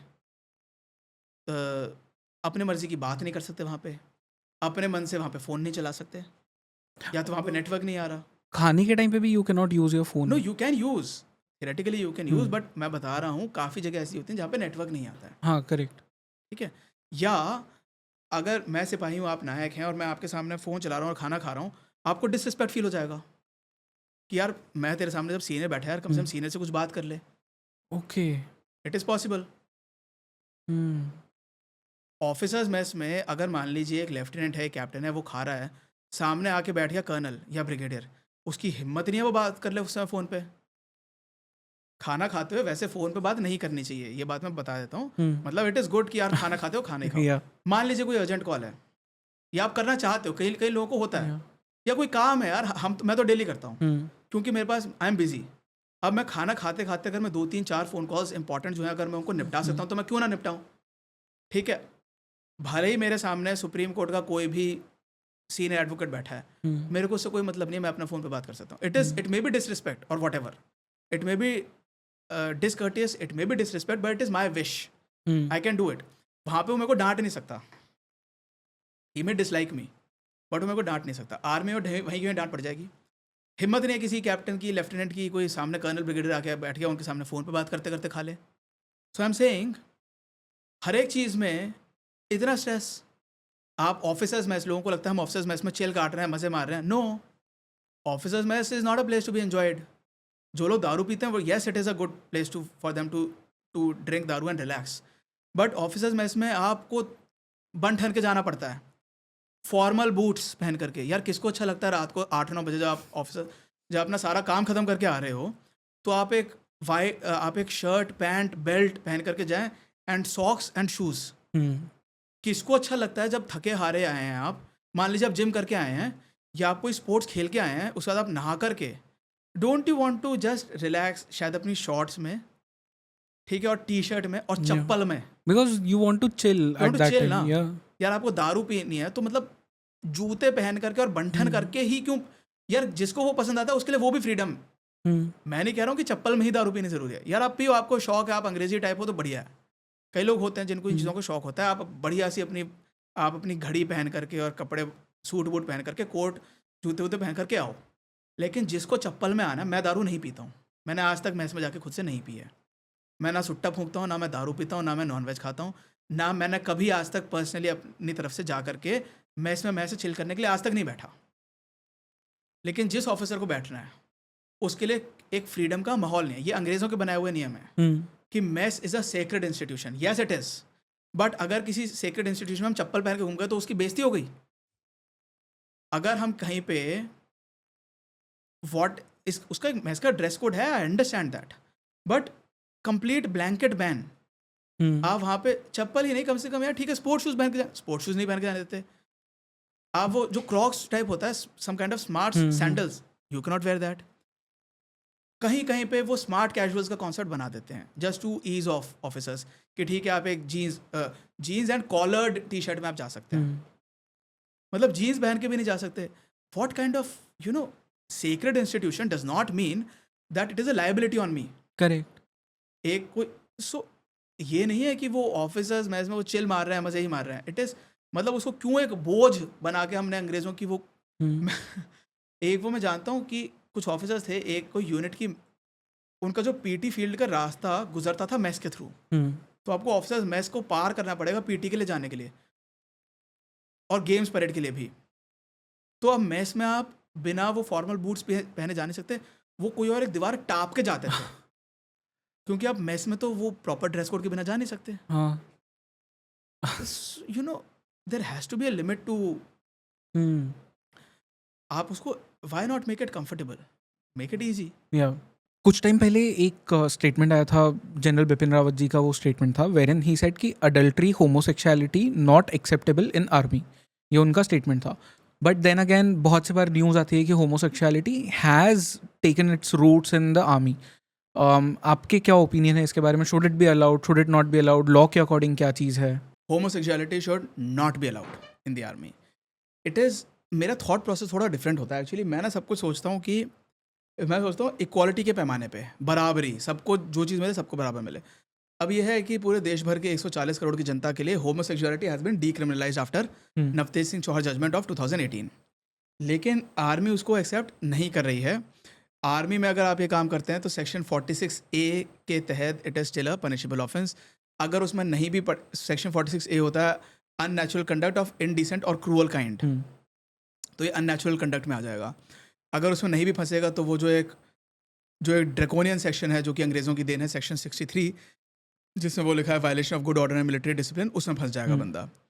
लेकिन आर्मी में अगर ये होगा ना तो एक्चुअली प्रॉब्लम ये है कि there will be a lot of homosexual acts which are non consensual. See जहाँ पे इतना ज़्यादा हायरार्किकल सिस्टम है, एक सूबेदार हैं, सूबेदार के अंडर 100 लोगों की कंपनी की स्ट्रेंथ है, 50 लोग हैं, 20 लोग हैं. अब उस सूबेदार साहब से सब डरते हैं, वो 20 बंदे. और वो सूबेदार sometimes he may be in a position to give them some benefit also. वो किसी को CHM के पोस्ट दिलवाने में कुछ कंट्रीब्यूशन कर सकता है. So this will give rise to a lot of corruption in the sense that he will ask for homosexual favors from people in return for something which he can give them. तो ये बहुत ज़्यादा होने की संभावना है, इस वजह से it should not be allowed. लेकिन जो चीज़ 140 करोड़ देशवासियों के लिए उपलब्ध है, जो उनके लिए क्राइम नहीं है, वो चीज़ अगर फौजी बंदे के लिए क्राइम है तो उसके बदले में उसे कुछ मिलना चाहिए. मतलब बदले में देश को, सरकार को, उन्हें कोई ना कोई इंसेंटिव, कोई like I said earlier also, there can be no liability without a corresponding right. There can be no encumbrance without a corresponding entitlement. तो अगर जो चीज़ सारे देश के लिए नॉन क्रिमिनल एक्टिविटी है, वो अगर सिपाही भूप सिंह के लिए अगर वो क्रिमिनल एक्टिविटी है, अगर वो क्राइम है, तो उसके बदले में सिपाही भूप सिंह को कुछ एक एडिशनल प्रिविलेजेस मिलने चाहिए सरकार से. You understand? क्योंकि but what could be these privileges? Like I said earlier, train reservation, some kind of respect, some kind of job guarantee after you get out of the army, because see you are being deprived of so many things which the civilians are enjoying. और अगर वो चीज़ आपने गलती से कर दी तो आपको court martial झेलना पड़ेगा. इसमें समस्या ये होती है दैट फौजी पीपल, सी उन पर रेस्ट्रिक्शंस हैं, कॉम्प्रोमाइज़ कर रहे हैं, सैक्रिफाइस कर रहे हैं, बहुत सारी चीज़ें. In addition to that, let us say you are posted in some remote field area, 3 महीने तक आपको छुट्टी नहीं मिली, 4 महीने तक छुट्टी नहीं मिली, कॉम्बैट स्ट्रेस है, ओवरवर्कड हैं आप, संडे को भी आप काम कर रहे हैं, emotional agony is there, wife से dispute is happening, mentally, physically, emotionally you are drained now and you are sexually frustrated. What will you do? You may tend to people become homosexuals. Okay, वैसे भी sexuality, अभी आजकल की कुछ researches हैं जिसमें ये आ रहा है निकल करके कि sexuality is kind of a fluid concept. लोगों की सेक्सुअलिटीज चेंज भी होती रहती हैं. Someone who is straight may become homosexual later, may become what is that, bisexual later. तो अब जिस व्यक्ति को, मुझे कभी ऐसी फीलिंग्स नहीं आई हैं. I am straight, I have never been either bisexual और गे और होमोसेक्सुअल और एनीथिंग. लेकिन किसी व्यक्ति का जिसका वो लिबिडो ज़्यादा है या जो भी उसकी समस्या है, he may become homosexual purely because of deprivation. आपकी फैमिली आपके साथ नहीं रह रही, रेड लाइट एरिया में आप जा नहीं सकते, आप पहली बात तो कैंपस से ही बाहर नहीं निकल सकते. तो अब किसी को इतना ज़्यादा वो सेक्सुअली डिप्राइव्ड है, ही मे बिकम होमोसेक्सुअल. और जेल्स में ये होता है बहुत ज़्यादा. जेल्स में बिल्कुल होता है. See you have to understand human nature. We are social beings, we are social animals, we are sexual animals, we are also spiritual animals very much. मैं भी बहुत आध्यात्मिक किताबें पढ़ता हूँ. मैं अपने जीवन की 16 साल 17 साल की उम्र से मैं ध्यान कर रहा हूँ, साधना, मेडिटेशन सुबह शाम मैं करता हूँ. आज तक पूरी आर्मी लाइफ में मैंने किया है, ठीक है. But that does not mean that अब नॉर्मल एनी वन, मेरे को ऐसे डिज़ायर्स कभी नहीं हुए, लेकिन बहुत लोग ऐसे होते होंगे जिनको ये डिज़ायर्स होते होंगे। अब उन पे आपने 100% ब्लैंकेट बैन लगा रखा है within army campus. As a man you cannot look upon any other woman. There's no chance you will be straight away court martialed. Any woman cannot look upon any man. There's no chance, and she will be thrown out or humiliated and court martialed if she's a woman officer. Yeah. So people will tend to become homosexuals. अब इसको आप फौज में accept नहीं कर रहे क्योंकि उसका वो रीज़न जो मैंने आपको बताया वो मेरे हिसाब से काफ़ी हद तक ठीक भी है, लेकिन ओवरऑल स्कीम में देखा जाए सरकार के द्वारा तो ये है कि फ़ौजी बंदे को इतने ज़्यादा रिस्ट्रिक्शंस हैं, इतने ज़्यादा वो कॉम्प्रोमाइज़ करते हैं, तो उसके in lieu of that something should be given.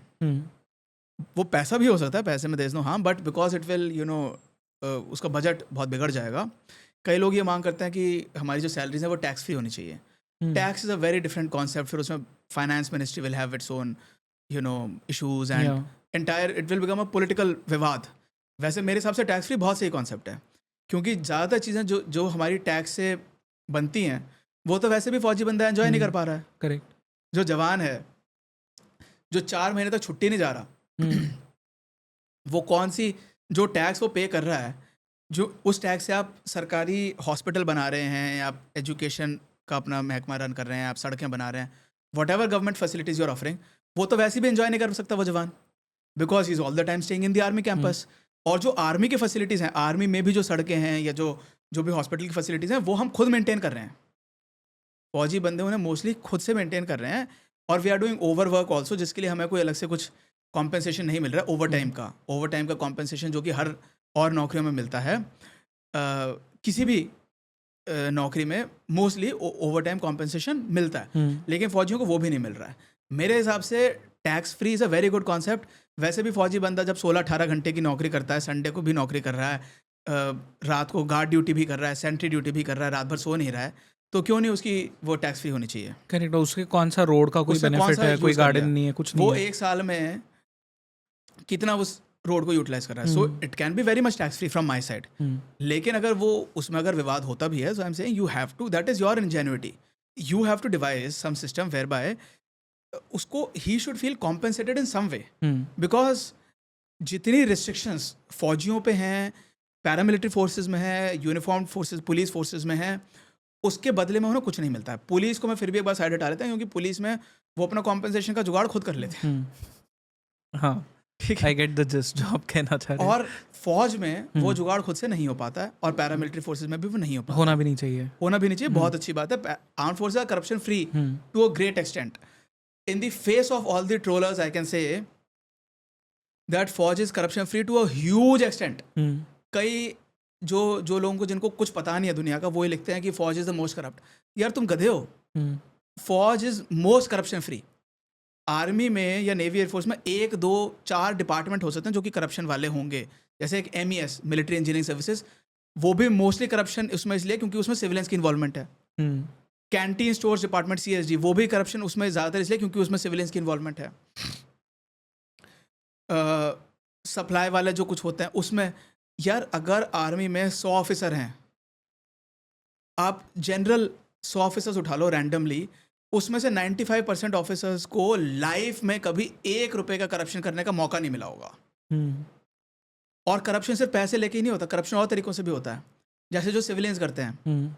हम जानते थे एक एजुकेशन मिनिस्ट्री का हाईली करप्ट ऑफिसर, और वहाँ पे ये स्टैंडर्ड है भाई साहब को, एक जो उनका ऑफिस है, टाइम था शायद उनके ऑफिस आने का 9:30 बजे एज पर नॉर्म्स। ऑफिस के ऊपर उसे घर मिला हुआ बढ़िया 3 BHK घर। भाई साहब आते हैं 11:30 बजे, 11:30 बजे 12 बजे आते हैं, 1 घंटे के लिए रुकते हैं, चाय वाय पी के अपनी सेवा करवा करके कट लेते हैं अपने घर पे। एक हैं principle of a government aided college, madam आती थी 1-1.5 घंटे के लिए कॉलेज में। कॉलेज के कैंपस के अंदर मैडम का रेजिडेंस है, फिर भी मैडम इतना कष्ट नहीं कर सकती कि अपने ऑफिस में आके, दफ्तर में आके टिका लें, अपने घर में बैठी रहती हैं मैडम। इस टाइप का भी करप्शन आर्मी में नहीं हो सकता। कोई बहुत सीनियर ऑफिसर होते होंगे आर्मी के जो बहुत सुपर सीड हो गए हैं, उनका कोई प्रमोशन का चांस नहीं है, तो हो सकता है कि वो थोड़ा बहुत इस तरीके का, not even 1% army officers can do this. Not even 1% jawans can do this, कोई एक आधे कर लेते होंगे। या तो मैं ये कह रहा हूँ जब 100 में से 95% ऑफिसर्स को कभी करप्शन का ना पैसा सूंघने का मौका नहीं मिला कभी ज़िंदगी में, मुझे कभी नहीं मिला, ठीक है, मुझे कभी इतना मौका नहीं मिला कि मैं आधे घंटे भी लेट पहुंच जाऊं ऑफिस और ये डर ना हो कि यार सीनियर डांट देगा या सीनियर या I am not risking disciplinary action against me. Civil seat में क्या है, छुट्टी मार लो, 3 घंटे लेट पहुंच जाओ, that is also corruption. Constable, हर एक पुलिस वाला is asking for money, every clerk in the सरकारी महकमा इज आस्किंग फॉर मनी। फौज में it is mostly corruption free. हाँ, ये जो MES वाले हैं इसमें थोड़ा बहुत चल जाता है, that is also mostly because civilians are involve. और उसमें एक पर्टिकुलर रैंक के बंदे हैं, जैसे मान लीजिए आप CEO हैं, तो CEO के पास जो कुछ फंड्स आते हैं, मान लीजिए 10 लाख का फंड है, उसमें हो सकता है कि CEO ने कुछ ले लिया, कुछ ऐसे लोग कर लेते हैं which is very bad and wrong, उसमें से उसने 2-3 लाख ले लिया CEO ने, लेकिन इसके बाद वो बंदा CEO नहीं बनेगा। कमांडिंग ऑफिसर, वो कर्नल साहब जो हैं, वो उसके बाद CEO नहीं बनेंगे, वो किसी और डेजिग्नेशन में जाएंगे, फिर वहाँ पे उन्हें मौका नहीं मिलेगा पैसा खाने का। सिविलियंस को तो स्टार्टिंग से एंड तक मिलता रहता है, मोस्ट ऑफ द सिविलियंस, मैं नहीं कह रहा हूँ 100% civilians are corrupt, but that is why I am saying 95%, 98% civilian फौजीज are corruption free. Correct. And I think the similar thing is happening in paramilitary forces also. So जो इनको इतना, इन पे जो बंदिशें हैं, इनको कहीं और 1 रुपए की कमाई नहीं कर सकते। You can not run a business, you can not run YouTube, कोई लोग कर लेते हैं illegally and they are risking their career and they are risking being court martialled. आप कोई दूसरी सोर्स ऑफ अर्निंग नहीं जनरेट कर सकते। आपके कोई घर, मकान, दुकान किराए पे छोड़िए, वो एक अलग बात है, वो आप जैसे जो कोई मारवाड़ी अमीर लोग हैं वो शायद कर लेंगे। हमारे जैसे जो नॉर्मल फैमिली से आता है, हमारे पास कोई रेंटल इनकम नहीं थी, कोई खेती की इनकम नहीं थी, ठीक है, I am not smart enough to earn out of shares and investment. So जो एक मेरी सैलरी है, मैं बस उससे बाउंड हूँ। सो मतलब अगर आपकी फैमिली कुछ अर्न नहीं कर रही है तो आपकी ही एक वो सैलरी है। Yes, more over your wife can not earn in the फौज, in the can not earn मतलब, बिकॉज आई नो एक मैडम है हमारी जानकारी में, वो she is a good engineer from some reputed engineering college and her husband happens to be a army officer. अब see, या तो आप अपनी फैमिली लाइफ को कॉम्प्रोमाइज़ करो या करियर को कॉम्प्रोमाइज़ करो।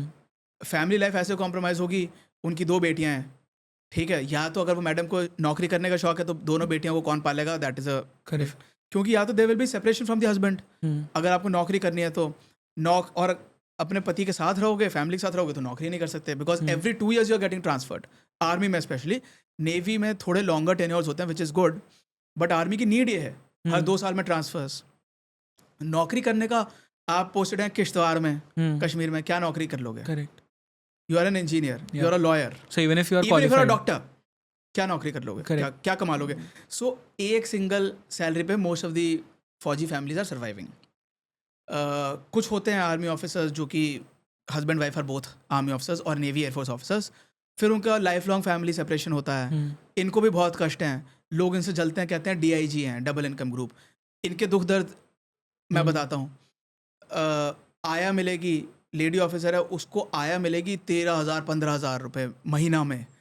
आया के अलग नखरे हैं, आया आएगी 4-5 घंटे, विच इज़ फाइन, मतलब दैट पुअर आया also needs to earn money. वो बच्चे को ज़रा से ही काम कराएगी, फिर मैडम अकेले बच्चे को लेके घूम रही है। मैडम को जब वो छुट्टी लेके अपने हस्बैंड के पास जाएगी, जो एक और आर्मी ऑफिसर या नेवी एयरफोर्स ऑफिसर है, तो उन आने जाने में 10-20 हज़ार की टिकट का खर्चा हो गया। फिर उसको अपने मायके भी जाना है साल भर में कभी 1-2 बार, ससुराल में भी जाना है, तो इनके इतने खर्चे तो सिर्फ फ्लाइटों में हो रहे हैं। Right.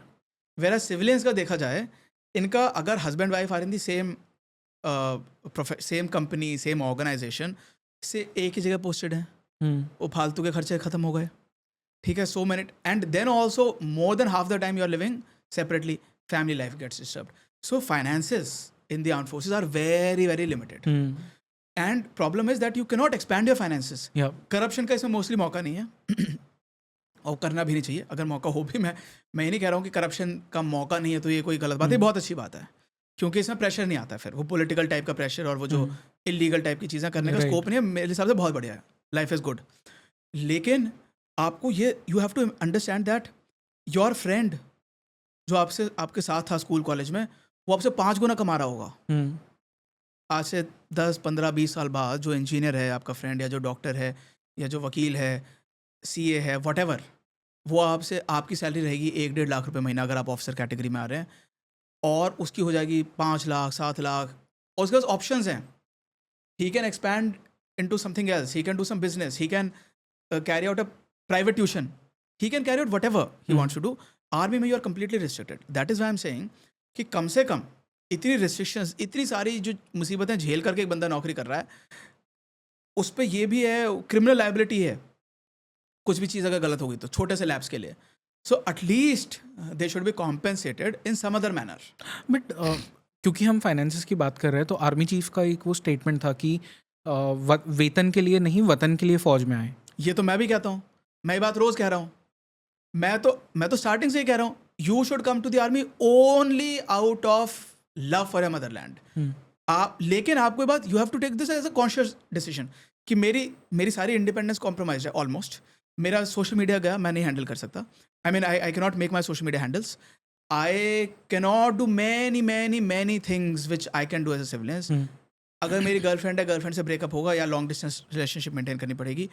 When I get married, I have to live away from my family for a long time. When I have kids, I have to live away from my kids for a long time. वो सब चीज़ें conscious होते हुए, और वेतन के लिए सब कुछ अपना जो वतन पे जो वतन के लिए सब कुछ जो अपना वतन पे न्यौछावर करने के लिए तैयार है, जिसको उस तरीके का पागलपन है, सिर्फ वो आए फौज में। वेतन के लिए बिल्कुल नहीं है, लेकिन वेतन के लिए लोग आते हैं। बट 90% ऑफ द फौज वही होगी जिन्हें वतन से प्यार है। जी नहीं, ओके। मैं आपको बताता हूँ, I was in OTA Chennai. वहाँ पे हमारे एक वेपन्स ट्रेनिंग इंस्ट्रक्टर थे। दिस इज़ 2013, शायद फर्स्ट ही मंथ था हमारा, अप्रैल 2013 और मई 2013। एंड ही सेज, अच्छा अभी ना हम थोड़ा सा इंटरेक्ट करेंगे सारे कैडेट से, और आप लोग बताइए कि आप किस लिए आप आर्मी में आए हैं, लेकिन यार मेरे को ये मत बोलना कि तुम देश से तुम्हें प्यार है इसलिए आए हो या पेट्रियाटिक रीजन की वजह से आए हो। से I am telling you ground reality. Officer category में जो है ना, मेरे हिसाब से एटलीस्ट 80 to 90% पीपल, अब ये आंकड़े गलत हो सकते हैं, इसका कोई सर्वे मैंने नहीं कर रखा और ना ही पॉसिबल है, और इट इज़ इम्पॉसिबल। इसमें RTI से भी कोई जवाब नहीं मिलेगा, नहीं तो RTI मैंने बहुत साल पहले फाइल कर दी होती, क्योंकि मैं RTI एक्सपर्ट हूँ, बचपन से बहुत फाइल करी है। तो इसमें कोई डेटा नहीं मिल सकता, लेकिन मेरे पर्सनल एस्टिमेट से 70-80%, 90% लोग केवल नौकरी के लिए आते हैं ऑफिसर कैटेगरी में। ठीक है, क्योंकि लोगों को पता है कि जो बाकी सिविल जॉब्स हैं वो मच बेटर हैं, उसमें पर्क्स एंड प्रिविलेजेस बेटर हैं, उसमें अलाउंसेस बेटर हैं, उसमें जान को खतरा नहीं है, उसमें एयरक्राफ्ट रोज़ रोज़ क्रैश नहीं हो रहे, ठीक है, उसमें कोर्ट मार्शल का खतरा नहीं है, उसमें NPS मिल रहा है, उसमें आप अपने घर में रहते हैं, वाइफ आपकी नौकरी कर सकती है, गर्लफ्रेंड की समस्या नहीं है, गर्लफ्रेंड साथ में सेम सिटी में रह सकती है, आप अपने फ्रेंड से मिल सकते हैं, आप सोशल मीडिया एक्सेस कर सकते हैं। एंड आर्मी, नेवी, एयरफोर्स में ये है कि जो लोग इसका जो एग्ज़ाम होता है SSB, that is not a very technical exam. आपका नॉलेज बेस्ड नहीं है वो, it is just qualities based officers का। हाँ, पर्सनालिटी बेस्ड, पर्सनालिटी बेस्ड। उसमें आपकी ऑफिसर लाइक क्वालिटीज़ चेक करी जाती हैं। आपके पास इंटेग्रिटी है या नहीं, आपके पास इनिशिएटिव लेने की का नेचर है या नहीं, आप टीम लीडर बन सकते हैं या नहीं। जैसे IAS का एग्जाम ले लीजिए, वो इट इज़ सो टफ, आपको कितना पढ़ना पड़ेगा। आप जुडिशरी का एग्जाम ले लीजिए, इट इज़ सो टफ, आपको कितने सारे कानून पढ़ने पड़ेंगे। मेडिकल का, डॉक्टरों वाला, you have to study so much, no. So people are thinking that this is something which is easy to get into as a job comparatively to the jobs, even if I am not a very good student. That is why you will see no one from IITs will join the army. Okay. Very few officers from NITs will join the army. Lawyers कोई बात पता नहीं होती है, Jack का बहुत थोड़ा सा क्रेज़ है, तो लॉयर्स अच्छे अच्छे कॉलेजेस से आ रहे हैं, जैसे मैं भी था। No one from premier medical institutes will join the army. जिसका और कहीं अच्छा करियर नहीं बन पा रहे हैं वो आते हैं आर्म्ड फोर्सेस में।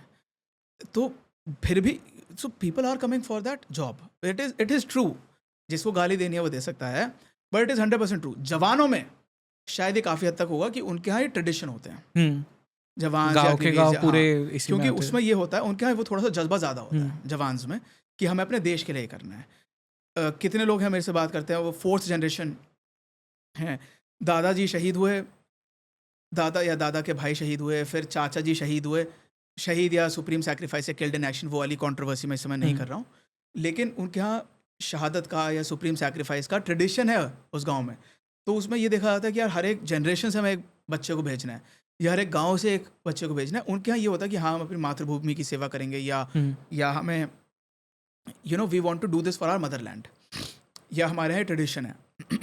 लेकिन उसमें भी बहुत लोग जॉब के लिए आते हैं because it is comparatively an easy job to gate.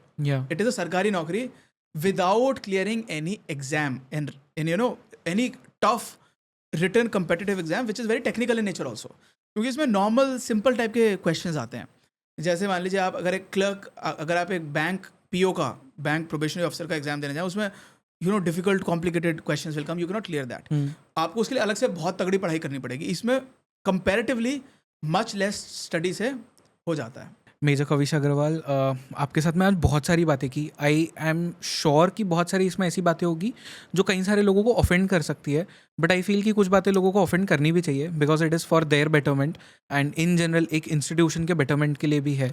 And the things that you से कि ऐसा नहीं है कि फैक्ट्स के बिना आप बात कर रहे हो, you are talking with facts, क्योंकि वो केसेस आप खुद लड़ रहे हो, आपने खुद अपने आंखों से देखे हैं। तो थैंक यू सो मच इतना सारा नॉलेज प्रोवाइड करने के लिए। I will just like to add this in the end and I will request you to, अगर आप इसमें से क्लिप्स बना रहे हैं तो इसको स्टार्टिंग में भी डाल सकते हैं या इसको ट्रेलर में भी डाल सकते हैं। मैं जो भी कहता हूँ, मेरी पूरी life, whatever I have said on social media और otherwise, it is in the interest of betterment of our armed forces, in the interest of betterment of our nation. It is out of patriotic sentiments. I am as much as a patriot as anyone else, but I have the guts and the courage to call a spade a spade. जो चीज़ गलत है उसको मैं गलत बोलता हूँ, उसको मैं पब्लिकली भी बोलता हूँ, उसको मैं पर्सनली भी बोलता हूँ, and I motivate people to say the truth. जो सामने दिख रहा है कि जो सच है, उसमें I am not mincing my words. It is not suppose to offend anyone. जो बातें बोल रहा हूँ, एक्चुअली जो भी लोग आर्मी में सर्व किए हुए हैं, mostly these things are known to everyone. And specially yes, जो लीगल टाइप की बातें वो हमें एज अ लॉयर पता है, लेकिन वो फिर जैक डिपार्टमेंट वालों को भी पता है। सो अब जिसने बाहर से देखी है ना, जिसको वो सपनों की दुनिया दिख रही है, उसको लगता होगा यार ये क्या बात बोल रहे हैं, क्योंकि ऐसा तो होता नहीं आर्मी में। अरे आपने देखा नहीं है, you come and serve and then you will experience the truth of what I am saying. So ये चीज़ें इसलिए बताई जा रही हैं so that we can do away with these old outdated illegal British policies, क्योंकि वो बनाई इस हिसाब से गई थी कि अंग्रेजी जो रूल है that can be perpetuated in India. No other Mangal Pandey should arise, no other whoever, what is that? Mangal Pandey's comrades, Tipu Sultan? No, Tipu Sultan was Rani Lakshmibai's friend, whatever. I am not an expert of history, but whatever that uprising was, whatever that mutiny was, इसको हम at the very inception हम इसको दबा सकें। The military law has been made in such a manner, और military law को देख करके paramilitary forces ने हमारे सारे laws copy paste मार लिए हैं। तो वहाँ पे भी ये जो system चल रहे हैं, I am saying that we should frame our laws and policies in such a manner which are suitable to Indian conditions right now, and which make our forces even more robust. और जो हमारे हर एक जवान का, एक officer का हौसला एकदम बुलंद रहना चाहिए, जान को हथेली पे लेके घूमना चाहिए हर एक ऑफिसर को या जवान को। उसको ये नहीं डर लगना चाहिए कि मैं आगे जाऊंगा, मेरे को चोट लगी, मेरे को डिसेबिलिटी पेंशन नहीं मिलेगी। हर एक बंदे का हौसला बुलंद, और हर एक बंदा अपने पेट्रियाटिक सेंटिमेंट से है, और जिसको नहीं करनी उसको जाने दो। So this is with that mindset कि हमारी फौज जो इतनी बढ़िया है ऑलरेडी, जो और सिविलियन और कॉर्पोरेट्स से बहुत बेहतर है, कोई तुलना ही नहीं है मेरे माइंड में इनका एक एक बंदा individual. We are discipline and punctual and everything is good, और सब लोग मेरिट पे सिलेक्ट होते हैं, रिजर्वेशन वाले नहीं है यहाँ पे फौज में, और entire as an organization we are much better. So but I want these things to become much better. Our organization, our armed forces and paramilitary forces and police forces, I want them to be much better, and I want that हर एक बंदा एकदम motivated होकर के बुलंद हौसले से बिना अपनी जान की परवाह किए देश की सेवा करे। And every defense aspirant has to bear this in mind. If you are coming to the armed forces, you are coming here after making a conscious decision that you are sacrificing and compromising your personal interests in the service of the nation. सिर्फ एक जान लुटाना ही देश के लिए sacrifice नहीं होता, उससे much बड़े सैक्रिफाइसेस हैं कि आप अपने पर्सनल कंफर्ट एंड कन्वीनियंसेस को आप सैक्रिफाइस करें। Right. Thanks a lot and जय हिंद। Thank you so much. जय हिंद।